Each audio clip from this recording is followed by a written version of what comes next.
Hello, everybody. Welcome to Basement Games. This is a live chat that we're doing right now and video. For those that are in our Facebook group, if you're watching this on YouTube, we do have a Facebook group as well and messenger service that we run raffles off of that I communicate with various members of our groups. And you can catch us live in there too. So the reason I wanted to go over this, hey, Tim, hey, Patrick, this was just kind of, some people have asked me, especially after GP, what kind of cards and what kind of things do I personally collect and what are my reasons for them? So yeah, I just wanted to go over some stuff out of my binders, why I collect them. Spoiler warning, most of this stuff is not standard. I mostly collect older reserve list cards. There, we can go to the end of the video now. Okay. Hey guys, how's everybody doing? Oh, it's a beautiful day today. All right, so real quick before we continue, I got these at GP. I'm not selling them. They're just really cool. They're just coasters, but I just like them. They're a nice, thick, hard thing, and we have them now that you can use when you get yourself a coffee at the shop. You got a coaster. I just thought that was really cool. I like the graphics. I'm a fan of kind of niche items, things that are kind of unique to the Magic world that maybe someone custom made. All right, so let's go through. I'm going to start with, I'll call this my baby reserve list. This is cards under $50. Now, why don't I invest in standard cards? Primarily because Wizards has shown that they have no problem reprinting damn near anything. They're going to do it with alternative art. They're going to do it in various ways. But the reserve list cards, of course, they don't reprint. So these cards, when a new commander comes out, like we have a bunch of new commanders coming out this year, some 100 of them, these cards every once in a while really spike in price because you're not going to see more of them entered into the market, so to speak. So if new value comes out from like a metal worker, for example, that can turn a $50 card into a $100 card very, very quickly. And I've seen this happen enough times to know that it's legit. By the way, let's talk about Metalworker real quickly. I finally picked up a foil one, which I'll get to that in a little bit. But I collect Metalworkers, and I only have 6 of them at the moment. It's a fantastic card. It's a fairly unique ability. I don't believe there's this ability exists on a lot of other cards. Basically, Metalworker is, if you don't know, it's a 1/2 for 3, and you tap it, you reveal any number of artifacts in your hand, and you make 2 mana for each artifact revealed. Now, of course, you can tell how in an artifact central deck that's going to be very good value. And there have been many, many excellent combos that Metalworker has had. But why I specifically like this is people know about the card, but with so many new faces entering the game of Magic, so many new people, they may not know about how limited this card is. As far as was only one printing. There's the Metalworker right here, and then there was the foil version of it. There's no judge foils, there's no FTVs, nothing like that. So it's a very unique card. Only probably a few thousand left in the wild. A lot of them are getting graded. So it's just something that it's not, I wouldn't say really expensive right now. If you're making good deals, you can probably find one around the $40 to $45 range. Maybe even a little lower if they're heavy played. And it's where I would suggest if you wanted to get into the reserve list, where I would be putting a little bit of money to start with. You know, pick up 4 of them for $100, or not $100, for like $150, maybe close to $180. And they're not going to get reprinted, and it's a very unique ability. You may see something else that generates mana. I just don't think they're going to do this again. The way that this activates, reveals parts of your hand, gets you the mana. Of course, you can untap this and just make infinite mana very quickly. So Metalworker is one of the things I like to collect, and that's more or less the reasons why. Karn Silver Golem, he just came out of an FTV, and I just thought it was kind of neat. Suchi, this was an older card, like a legacy vintage card, and basically if you don't know, it's a 4 mana artifact for 4/4, and it says anytime this card would go to the graveyard, you actually get 4 colorless mana. A very abusable effect, and something that people who maybe watch who play with their graveyards a lot can create some kind of shenanigans with this. And I just like the art. The art's really cool if you guys haven't seen that kind of stuff before. Mana Web is a way to lock down and do stacks effects with various mana. And then some other random cards. Some of these are not necessarily collections. They've just come in off of things that I've purchased. I don't necessarily seek them out, but I happen to have them because they came in for various reasons. What I like about the reserve list is particularly there's a lot of old cards that do really unique effects. And they may not have a place right now, just this second, but that doesn't mean they won't ever have a place. There was, what the hell's the name of it? It's the 12/12 for 1 mana. It goes to your, and it has a big drawback, and I can't remember what it was. It was like sacrifice a bunch of stuff. It's a creature. I think it's Phyrexian Invoker or something like that. Anyway, it was a 50-cent bulk rare for the longest time on the reserve list, and now it was like a $40 or $50 rare after one new commander came out. And I know I'm being vague as hell because I'm hoping someone listening will write down what the hell I'm talking about. But that's my point. If you're going to get a spike in a card, especially as a commander player, it's going to be off the reserve list. You know, it's going to be some new commander, some new mechanics, some new unbanning. Something happens and makes something over here spike. Great example, Null Rod. Null Rod is a reserve list version. Phyrexian Dreadnought. Thank you, Dylan, for the W. Okay, glad you're paying attention. Or Benjamin as well for the W on that. So we've moved on. But yes, Phyrexian Dreadnought was a bulk rare and became roughly a $30, $40 card because of the commander that came out that utilizes it. Null Rod. Null Rod is one of, I believe, only 3 effects that does exactly what Null Rod does. And this is the artifact version of it. Null Rod basically says that you can't activate an artifact with a cost, right? There's also the enchantment, Stony Silence, and of course everyone's favorite Collector Oof.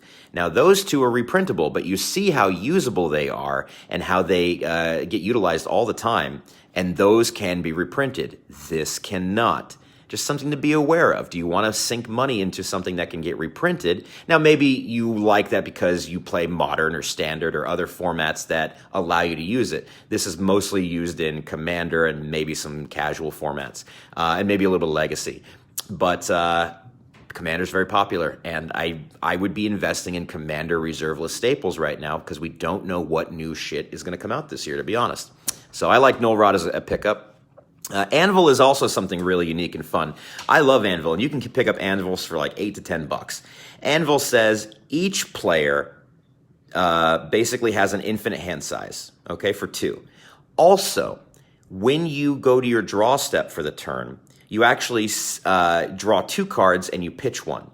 Now think of the utility of being able to draw 2 and then putting your hand together and then taking 1 and pitching 1 and having an infinite hand size. For people that abuse draw mechanics and gain value out of that, this is a very unique ability most people don't even know exists. And again, very cheap, rare Anvil of Bogadon. But again, this is a card that is on the reserve list. So it just takes some new mechanic to make this very abusable, and this could become a $50 to $100 card overnight. So just something I really like there.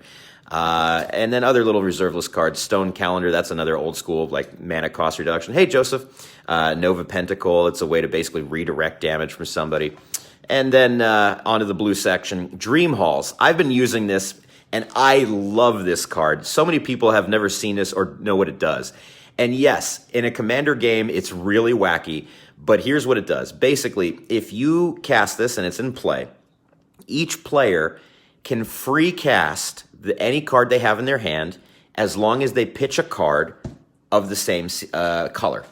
So, for example, if you want to cast this Soul of the whatever, all you have to do is pitch any other card that shares one pip, just 1 red. You pitch that in your graveyard, and you free cast it. And everyone can do that.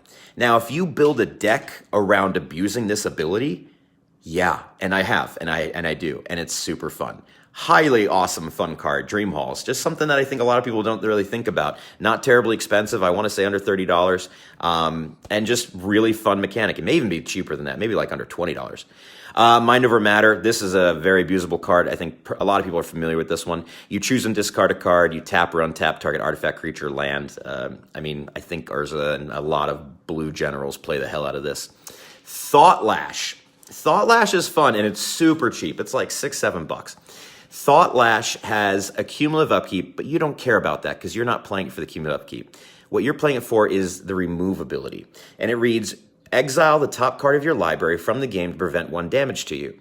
Now, it doesn't mean you have to use it when you're taking damage. It just says, for free, activate this ability and exile the top card of your library. Now, why would this be important to you?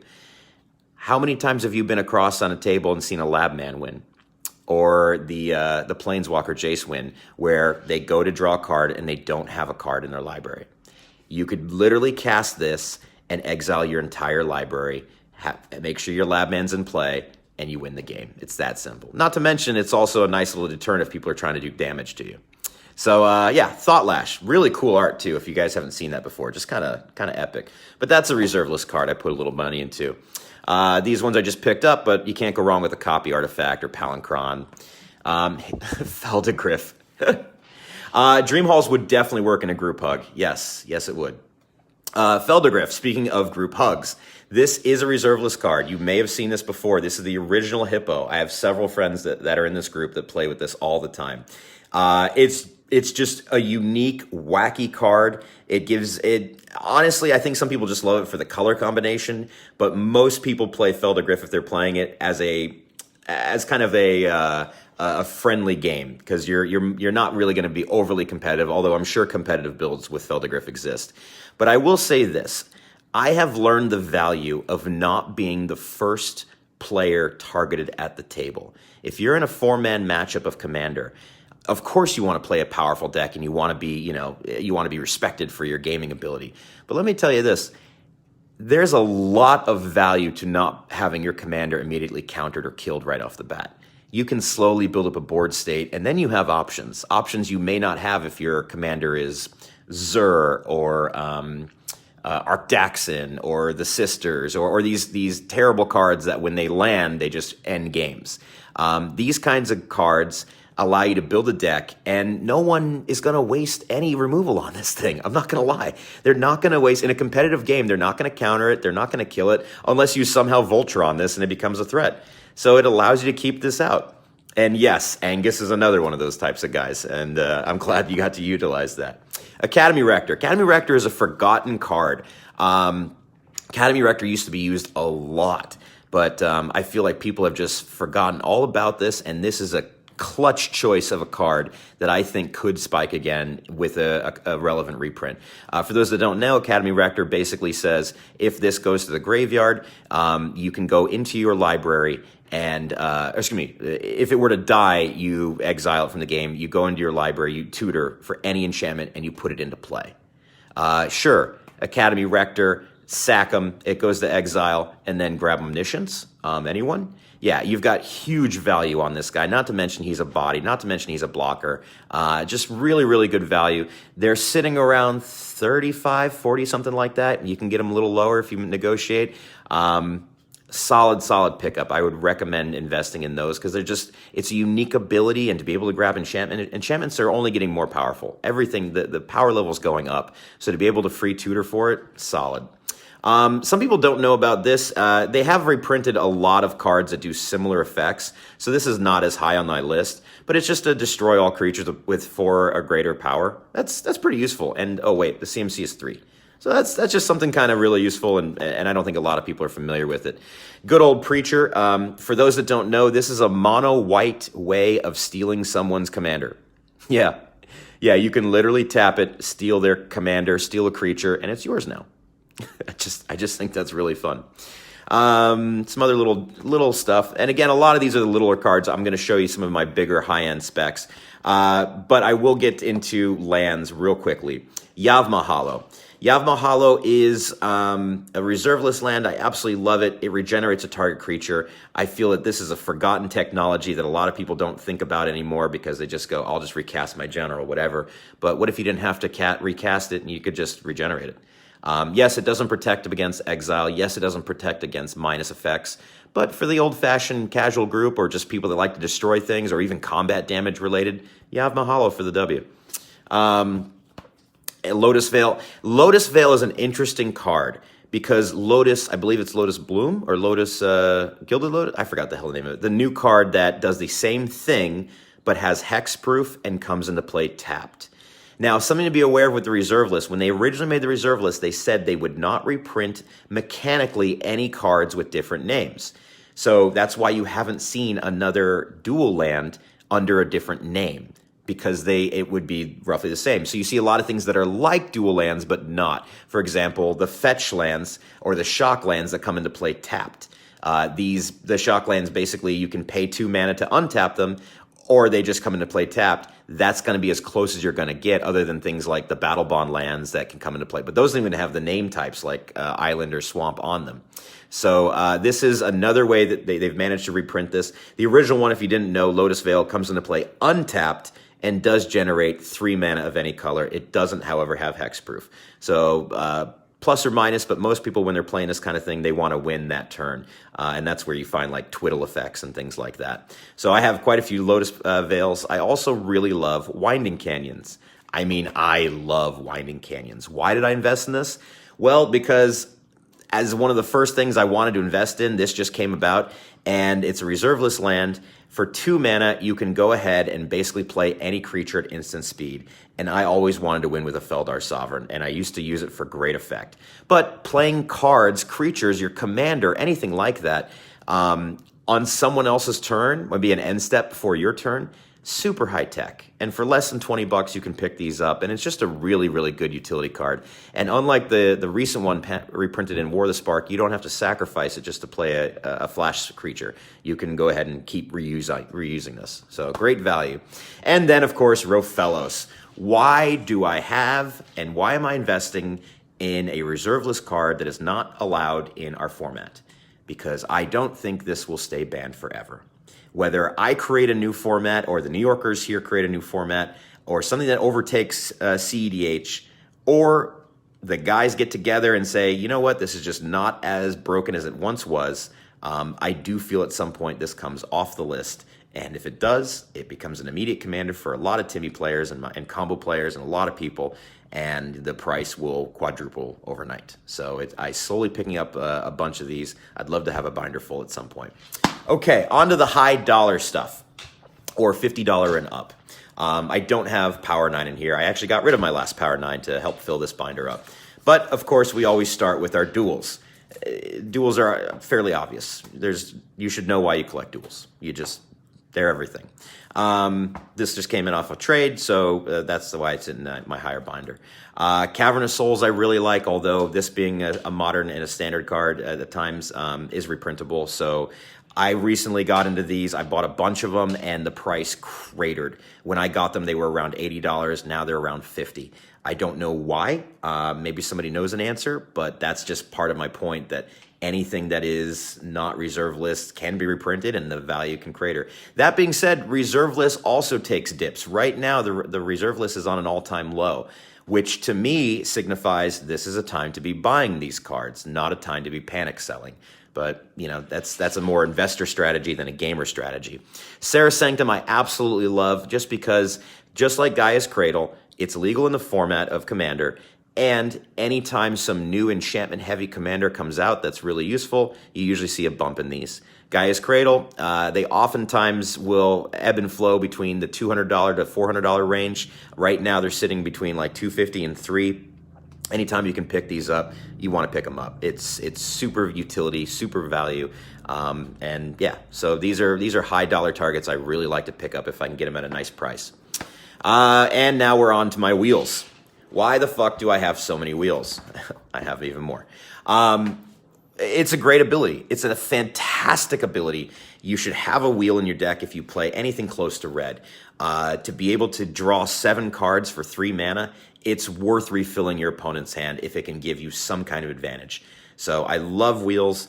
Sometimes you can pick up wheels for deals and make good bargains happen. They're averaging around $100. That's the price that they go for. I've seen them a little bit higher, like when the reserve list is on the up. But in general, this is a hard effect for them to reprint in red. You know, the closest they're going to get, as I've seen, is the Magus of the wheel. And that has obviously some drawbacks. They've pretty much decided that wheel effects belong in blue. And so you're not going to see red doing this without some big-time drawbacks. So I feel like a wheel is just a solid thing to have. And they're everywhere. It's not like they're super rare as for a reserve list card. But they're fairly easy to pick up. And if you can get them at a good price, highly recommend. These are some just other clutch things that I've been picking up here and there off of collections. I'm not necessarily buying heavy into them, but if I find them at a good price, I do. And like that sexy bad boy right there, that drop of honey. Oh, So happy. Power artifact. Every combo player wants a power artifact. If you don't know what it does, it reduces the activation, the cost of whatever you're going to basically combo off with. So they're roughly around 130 right now. If you can pick them up around 100, that's the price you want to be picking them up at. If you can get even lower, even better. But this is a reserve list card. It's hard to redo what this already does. So good option to be investing in. And just for your own personal, maybe wanting to have cards in a deck. Solid card for yourself to play. Jaces I don't collect, but people sell them to me. And I mean, it's Jace. It's been reprinted 5 separate times, several times with different art. It's a fantastic planeswalker. I feel like there's too many of them out there, so I definitely don't pay more than I should because they'll sit in a binder for a long time unless I run a raffle, because everyone has them. You're not needing a Jace unless you are building a new deck and you just happen to not have a Jace. So they're ubiquitous. Everybody's got them in every trade binder, but they're a nice thing to have, but it's not something I go out of my way to invest in. Hey, Matthew, how you doing? All right, the Mox page. This is the artifact page. You may notice when you're looking through older cards, the real money is in the lands. Always buy your lands and the artifacts. Oh, you collect the Jaces. Yeah, I think I remember us talking about that when you were playing for a raffle on Jaces. Why, by the way? Because the most important facet of Magic the Gathering is the mana base. So you, of course, the most value, because they are the most sought after things, artifact mana, and then, of course, lands that allow you to fix your mana. So that's fairly obvious things. So if you could only invest in one thing, I would say duels. If you can invest in 2 things, I would say older artifacts, like your Grim Monoliths right here, like your Mox Diamonds, your Metal Workers. These are things well, I mean, if you got a few $100 to spare, Candelabra. These kind of things, first of all, to reprint a Mox Diamond, I mean, they do reprint, or they have made new Moxes, but they haven't made new Mox Diamonds. And these are just... They are incredibly useful. Any new Moxes, I was going to have a drawback because they can't functionally reprint this. So, yeah, that's... If you've never played a Mox Diamond before, if you have played a Mox Diamond before, it's very easy to understand why they are what they are. A fantastic target. Grim Monolith, same idea behind that. And then, of course, this is my shiny foil metal worker, which I absolutely love. And I just got that off a buy-in. Candelabra has its uses. I wouldn't invest in it, like to pick up quantity of them, but it's nice to have because every once in a while some new deck comes around that can really abuse the hell out of this and make it fun. So, yeah. The next page, mostly here is just stuff that came in off of collections. I love Mana Crypts at a good price, but it's hard to find them at a price lower than everyone's selling them at. You're either looking at a really beat up one or a reprint. It is a reprintable card. They know that. They know it has a high dollar, probably one of the highest dollar reprint cards in the modern and market, if you will. Is it modern legal? I can't remember. I think it's Eternal. Yeah, okay, so it wasn't modern. So in the Eternal formats, which are Commander, Legacy, Vintage, and the other smaller formats. So if they ever want to put something of equity, like it used to be the Tarmogoyf, that was like the staple they put into all the Master sets. But Tarmogoyf is shit, and no one wants it anymore. So because they printed it into the ground. So hopefully they don't do the same thing with Mana Crypt, because I don't want to see these as ubiquitous as like Soul Rings. They could, of course. But yeah, Mana Crypts, if they come in a reprint set, obviously you buy the hell out of that reprint set and try to crack them. If they drop under 100, you just keep buying. Just keep buying. That's kind of my motto on that one. And then, yeah, I just got these off a collection, Lilies. Lilies are great, but they have been reprinted a bunch. I think the most recent time was in 2017 Masters. But it's just like Jace, one of the most powerful planeswalkers that are out there. So hard to pass up on that. And then finally, just going over my collection of, this is my 9.5 graded stuff. Mostly I'm only collecting 9.5s at this point. I've seen the market kind of mature as far as graded items go. It started where just having it in any slab of any value, 8 or up, gives you a benefit. But the market is maturing. A lot more people are kind of catching on to things, and everybody wants to have the best. To get a 10 is almost impossible, and if you do get it, it inflates the price 10 times or higher. So to get a 9.5, it definitely inflates it, but it not as bad. It's within reach. Let's put it that way. So for example, like a 9.5 Sarah Sanctum, a regular Sanctum around $100, a 9.5 around $300. A 10 would be closer to about $1,000. That's the difference. So yeah, 9.5s are kind of like the new where everybody goes. So I picked up a 9.5 Sarah. I am attempting to get a full collection of 9.5 duals from Revised. And, you know, just I had this conversation with somebody earlier. Just because they're graded doesn't mean they can never be played again. You can crack them. I've done it on the channel before. You can crack it. You can snip it. You've got a nice minty card. But it does protect them from getting damaged. And I like that. It's the same as if you're a toy collector and you've got a pristine in-the-box Star Wars collectible from 1970. Sure, you could take it out and play with it, but you want to keep it in there and allow it to just be a nice piece of art to collect. You know, that's okay too. So that's what I've collected from the duels. And then a long time ago, I picked up this Mox, another reserve list staple in 9.5, and I like it. So I have that. Anyway, that's more or less my thoughts on collecting at this time. I know a lot of the hot sexy is into the standard and pioneer and whatever new format and whatever new deck is whatever. But do be aware that anything printed over the last 15 years that's not reserve listable can be reprinted again. This goes all the way back to Portal and other cards like that. So you're taking a risk. I personally, unless it's something I know I can move very quickly or I need for my own binder or something like that, or a deck, I don't pick up cards over $100 that are not reserve list. I just don't invest in them because Wizards will reprint anything, and what a hit when you invest $150 into something and then it's worth 75. So just something to kind of keep in mind. I mean, it's great to be on the hype train, and I mean, if you've got expendable cash and money means nothing to you, do whatever you want with it. I don't give a shit. But if you're trying to play this like an investor, that's my personal way to play. Is I mostly invest in reserve list if it's going to be anything over $100. All right, guys, thanks for watching. Thanks for the feedback. But I was just trying to give you guys some fun little investment tips, if you will, if you're trying to break into like, what do I collect and where do you see the market going? It's a buyer's market, which for those that are not familiar with the term means that the reserve list is on not an all-time low, but it's on a dip right now, a substantial dip where many cards are 20 to 30% lower than they were even a year ago.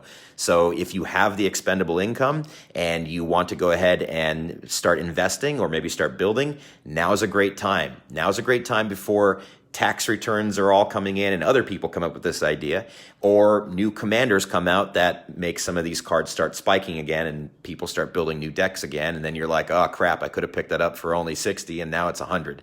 Just my 2 cents on that stuff. All right, guys, thank you very much for watching. All right, and lots more stuff that's actually upcoming. We have a tournament coming up at the end of the week. I've got a big raffle. Obviously, we've seen some sexy stuff here. Some of that will be a part of it. And some other fun stuff coming up over the next few days and weeks. And I'll keep you guys posted on the Facebook group. Thank you very much. Take care. Bye.